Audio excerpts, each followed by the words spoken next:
Hey, y'all, welcome to Musical Miles Podcast, where live music and great stories take center stage.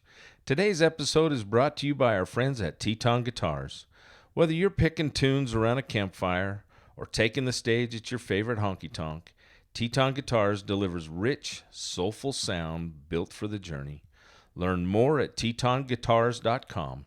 Now let's dive into some music and memories.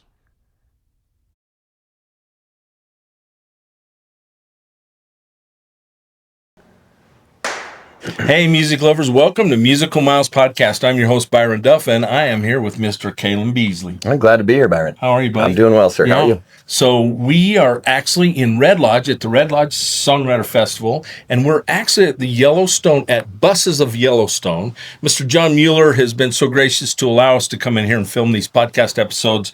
This is a cool place. How cool are these buses? This is how people used to tour the Beartooth Pass and going into the park, right?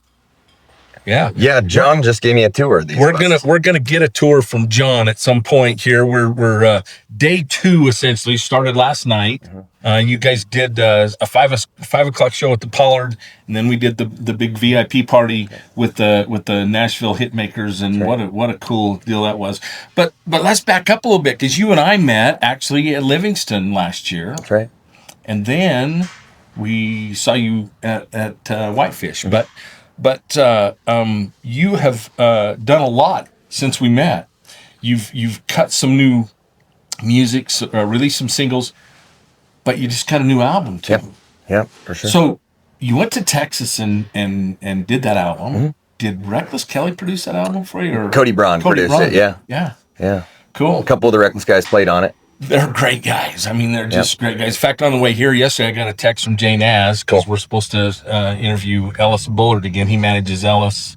Do you know Ellis? I don't know him, but I know him. From Austin. Sure. And another one of those that we learned early on with the audio, the background noise. We did our interviews at the Brown Brothers reunion last year in a bar, which was great. But we know more about how to handle the audio now. Right. So we've learned a lot. You're today, I think, you're number 119th interview we've done since we started. Congratulations. In less than a year. Wow.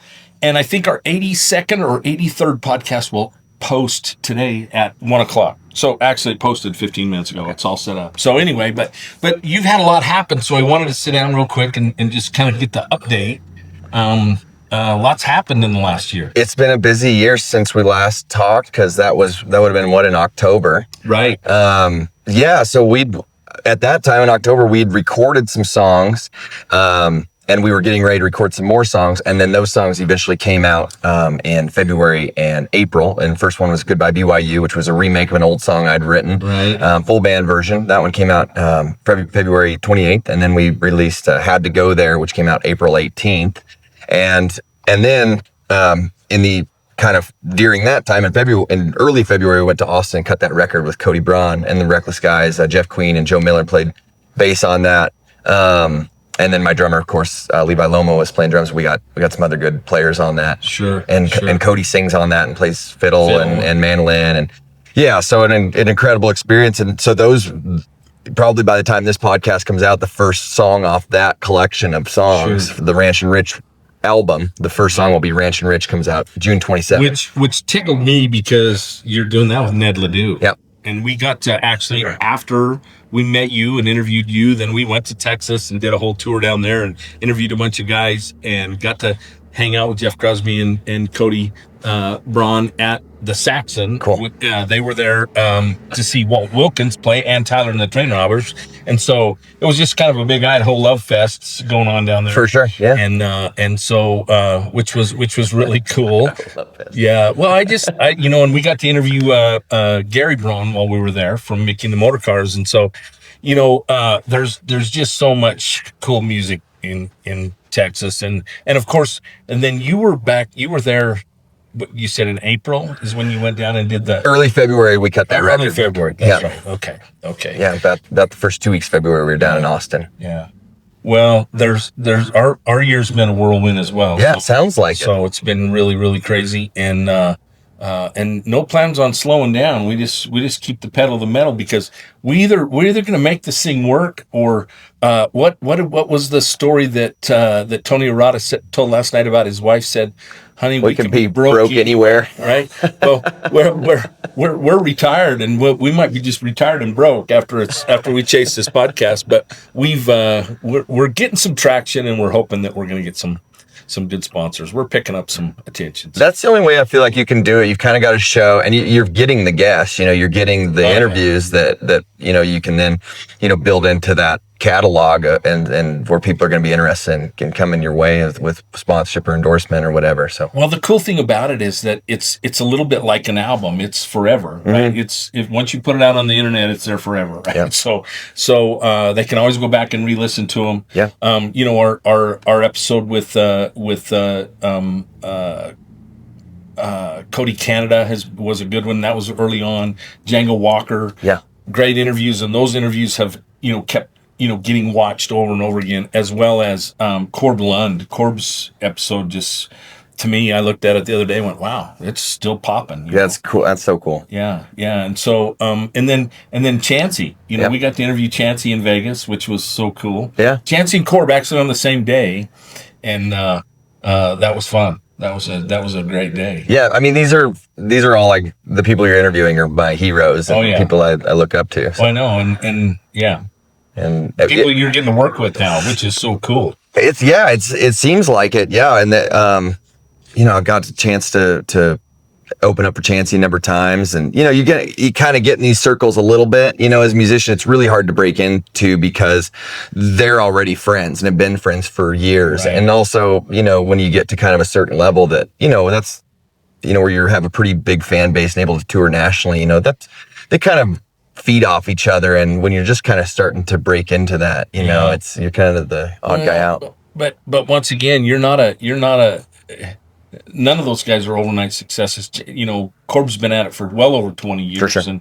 and Chancey's been at it a long time, 10 or 15 or something. Oh yeah, he's been after it a long time. And you as well. I mean, this didn't happen overnight. It doesn't. So nope. Yeah, those overnight successes, the Laney Wilsons that spent 10 years in a camp trailer in Nashville, that was an overnight success, not even close. That's just it. I think everybody gets to see, to speak on that, people get to see the end product of a lot of hard work. And I think what we try to do with the podcast is we try a little bit to pull back the curtain back from that, so people can see that, because, we mentioned, you heard me in the interview earlier, ask one of the artists, about Nashville. Is Nashville the place that musical dreams go to die? And for some people they are. For sure. And we all heard Abigail, who's here, Oakley now, was Abigail Comps. She played at 10-Year Town last year. Yeah. Dreams change there too. Yeah. I think that if you do stick it out in Nashville, maybe what you can find is that maybe what you thought you wanted to be, you don't, but you found a different avenue, whether it's just being a strict songwriter or even just working in the business. Well, and I think what people find out is that you can make it and be successful really without Nashville. Willie and the outlaw movement proved that in the early 70s, with late 60s, early 70s with the Austin movement. But there are a lot of people, a lot of artists in Texas that are hugely successful and never spend any time in Nashville. And success is such a subjective term, right? Whatever you define success as. If you're able to tour in Texas and never have to leave and make a good living, that's success, and maybe success. If you can pay your bills. Paying your bills playing music is a huge success. Yes, absolutely. Absolutely.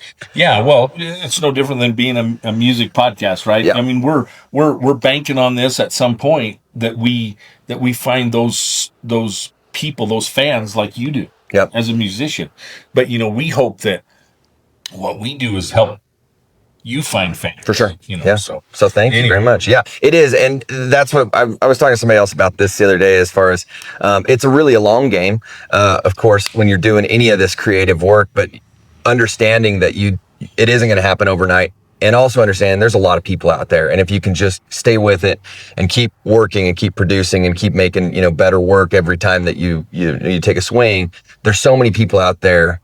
There's hundreds of millions of people out there. So there's an audience for literally anything you want to do. But absolutely. You do have to commit yourself to the project long term. It amazes me, because as I, look at, and it's all relative, right? Whether it's podcasting or music, but I saw a deal about podcasting. I'm always trying to figure out how to get better and get that audience. And I'm reading a deal the other day about a guy who does a podcast about dentistry work.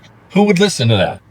Other dentists, right? For sure. There's a market for everything. Everything, yeah. There's, like they say, there's a lid for every pot. Yep. So I love that. I love that saying as well. And then Joe Leathers was a songwriter we got to meet in Nashville and got to interview.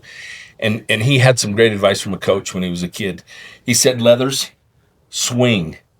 Eventually you're going to hit something. Yeah. Right. So if you swing at enough of them, you're going to hit something. Yep. And you're going to you might knock one out of the park, but you might get a single and you might get a double, and then it just slowly but surely it builds. So you build your career and you build your life, and so that's just it. Yeah. Song by song. So now the album has been released, or not yet? I'm gonna release a series of singles. That's what I want. Yeah, okay. So about one a month for the indefinite future. There may come a time, it's 10 songs. Okay. The Ranch and Rich album is 10 songs. And so I don't know if I'm going to release all 10 as singles, but I may get to some point where I start releasing 2 at a time just to kind of get that music out. Because in the interim, I'm going to be recording more music after that. Oh, yeah. So if I have 10 songs, I'm releasing every 6 weeks, that's over a year of releases. We do the same. We were doing one episode a week. Yeah. And then I kept building all this inventory of episodes and interviews. I'm like, if I don't start turning them out, so we do 3 a week. Yeah, you get to a point where you kind of got to start putting out more material than you used to. But that's the goal. Some people, in your interview earlier, they're kind of talking about album release versus single release, and there's no right way to do anything. But I feel like I've kind of I've released just straight albums before, and this is a process I want to explore as far as releasing one song at a time, because I think with the way people digest music, it's a little easier to ask people, in my opinion, it's easier to ask people for like 4 minutes of their time rather than an hour of their time. No, you're not wrong there, because people's time is precious. It is precious. And we're all competing for that time. Interestingly enough, Mickey and the Motorcars released a new album today. Okay. I'll have to check that out. I love those guys. And they're awesome. But yeah, they released it, the 19th, right? Today's the 19th. And I think another thing is, like, when you're different eras of your career, like they have a fan base that's kind of ready for that album. Absolutely. Whereas I'm trying to develop a fan base, and so I'm going to be better off giving them one song at a time rather than giving them a whole collection. I think Gary told us, and Gary, that's the way he prefers to do it, is to release a full album. He doesn't like the single thing, but I think he said it had been 2 or 3 years since my producer, we got to get in ears. Yesterday was the 19th. Okay. Today's the 20th, and apparently we're a day off. I don't know what day of the week it is. It's Friday, I think. Right? It's Friday. It is Friday. Okay. Yeah. So. Yeah, I think, there's just a lot of ways to approach releasing music, to making music. And I don't think there's a wrong or right way to do it. But certainly from a purist standpoint, I know a lot of artists prefer to release an entire body of music, kind of as a cohesive unit. A lot of times that album tells a story from start to finish, and not that my album won't tell a story from start to finish, but I'm probably going to be divvying it out a little bit at a time. Sure, because it's not Ranch is the whole album Ranch and Rich. The whole album is called Ranch and Rich. So it has a theme. It has a theme. Yeah. Okay. Also, you have what's his name? PRCA C. Wade Sankey with his bling and kind of helping you pimp the. We cut a music video here in Red Lodge in May, and that'll be out to go with the Ranch and Rich song out June 27th. That music video, we wanted to get our Ranch and Rich to be Wade, and we asked him, and he jumped the opportunity, and he was great to work with. I don't know Wade personally, but yeah, he's a great guy. He played a great character, and he lives just down the road, and we see Wade fairly often around here. But he played the part well. He hammed it up for us. We got him to act, and he brought his horse out and got some beautiful riding scenes with the mountains in the background. Perfect. Yeah, so we're trying to do what we can to promote it. Wade's been kind enough to help us use his audience, which is ultimately is the audience that I want as well. Like, it's the rodeo audience, the Western audience. Ned's audience. It's Ned audience, Chancey's audience. For sure. Yeah, you all kind of share that. So he's been very generous and, collabing on a lot of the posts and allowing us to kind of feed into his audience and make our music, my music accessible to his crowd, which ultimately, hopefully helps me, book gigs more in that rodeo vein, because that's my background as well. Well, yeah. I mean, you used to write. You rode bareback. I rode broncs. Yeah. Saddle. I don't know why I screwed that. You and Chancey both. Chancey was he a bareback? No, he rode broncs too. He rode broncs too, and I don't know why I screwed that up on both of you. Yeah. I said it wrong, but it's like saying somebody's name wrong. So. Yeah. But, no, he was a good bronc rider and a true cowboy. That's the thing about Chancey. A lot of people may not realize that he's the actual cowboy. Deal. The real deal. For sure. And not ashamed. When I talked to him in Vegas, we visited about the ranch and about the operation, and he gets teased a little bit about that sheep deal, but he is proud of that sheep operation. Oh yeah. He said, "Listen, you guys realize there's a lot of cattle in this country, but sheep won the West." That's true. That's Montana and Wyoming, I believe. And I grew up. I was a little slow to admit it, but we ran about 250 head of sheep. It was a little small operation, but we had them. Yeah. And they kept the farm going. Oh yeah, for sure. So you've got to diversify your income. You can't be too proud to do anything in agriculture, right? Back in the day, that's what it took, every bit of it, right? Yeah. I mean, we farmed, but we farmed and we had sheep and we had cattle and we had raised hay and potatoes and alfalfa. You had to do it all. Whatever it takes. Whatever it took, right? And if you had a full-time hired man, you had to have something for him to do all winter. So Absolutely. you had him feeding sheep and helping lamb. Absolutely. Yeah. So, but no, it's cool. You're only, how far is it from here to Cody? 62 miles. Not bad. Oh no, I'm up here 2-3 times a week. Oh yeah. Generally, my family has a house up here, so I spend a lot of time. My drummer and my partner in my business is Levi Loma, and he lives in Red Lodge. They ranch out on the West Bench. Okay. And then a couple of my band for the longest time was all from Red Lodge, so I would constantly be here working with them. But now they're mostly based out of Billings, and so it's about half. Red Lodge is roughly halfway between Cody and Billings, so we come up here and either we meet here to rehearse or we go up to Billings rehearse. But all the outdoor stuff I like to do, so mountain biking or skiing, I do a lot of that here as well. Okay. So spend a lot. So is there a ski hill right here? Right here. That is the ski hill right there. That's what I wondered. Okay. Yeah, and it's... Well, I've only been to Red Lodge one other time before getting here, and I rode my Harley through here in 1996 or 97. I'd been to Sturgis and had to ride the Beartooth, right? Sure. Everybody's got to do that on the Harley. Yeah. So came to Cody, hung out, spent the night in Cody, and then rode up and rode over, and then went on home. But, it's a cool area. It's we'll need to spend a little more time over this way now, and check it out because there's so much to do here. Yeah, there's so much to see and do. Red Lodge is such a special place, and there's been a couple different accidents over the last couple of years. They had a fire, they had a flood, they had a pandemic, so it kind of hit the town hard for a couple of years as far as some of that stuff going on. But it seems like the town's really bounced back and is in a healthy place now. So. Oh, cool. Well, I appreciate the update. I know you're busy. You got a busy schedule. I do.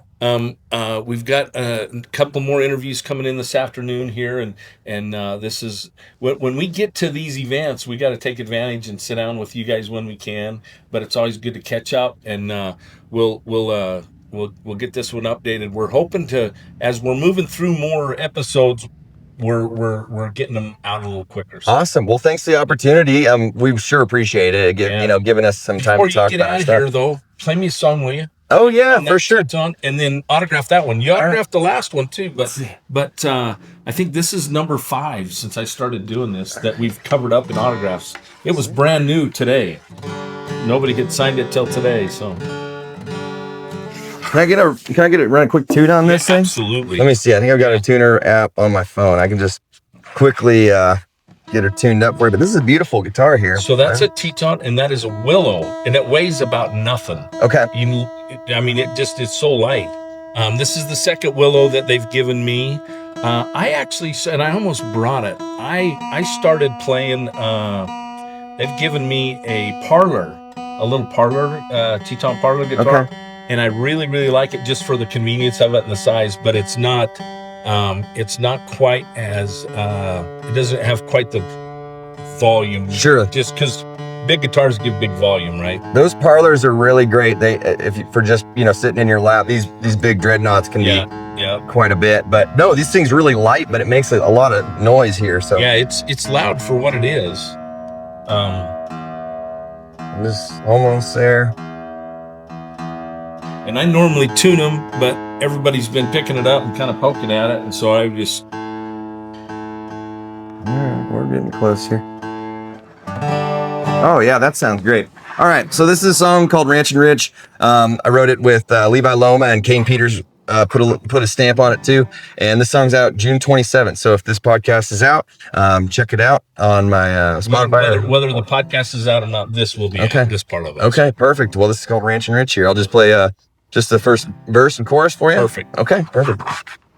Well, I was sitting at a coffee shop the other day with my good friend Earl and my neighbor Gray, and we were tossing frustrations back and forth like a beach ball. You see Earl's tractor? Well, it's broke down, and Greg's fences are mere suggestions to cows, and I got a pivot that won't pivot because it's stalled. It seems that all we ever come here for is to seek solace from our agricultural wars and to make sure our neighbors' problems are as bad as our own.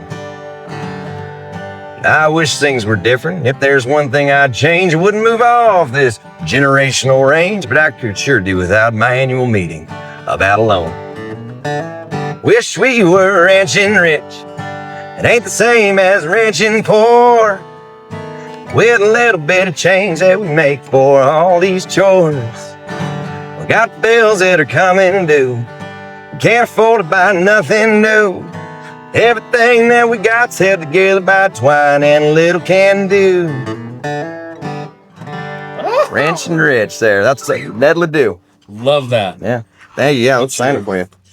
Well, thanks. Autograph on there. Cool. We just, it's just so fun to get to see you grow and see the music, hear the music, and see you do stuff with guys like Ned. Ned, we love Ned. It was we had a great interview with him back in October, and like I say, it's been fun to get to do these. So, hey, where are they going to find new music?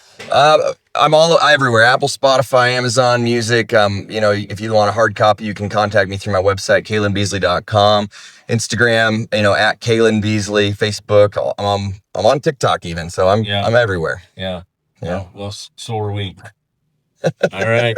Well, hey, thanks again, man. This is always fun to catch up. Appreciate it. Hey, for Musical Miles Podcast, I'm your host, Byron Duff, and I'm here with Mr. Kalyn Beasley. We're in Red Lodge at the Songwriter Festival at the Buses of Yellowstone. Thanks, John Mueller, and thanks to Red Lodge. Adios for now. See you down. All right. Cool. Well, thanks, bye.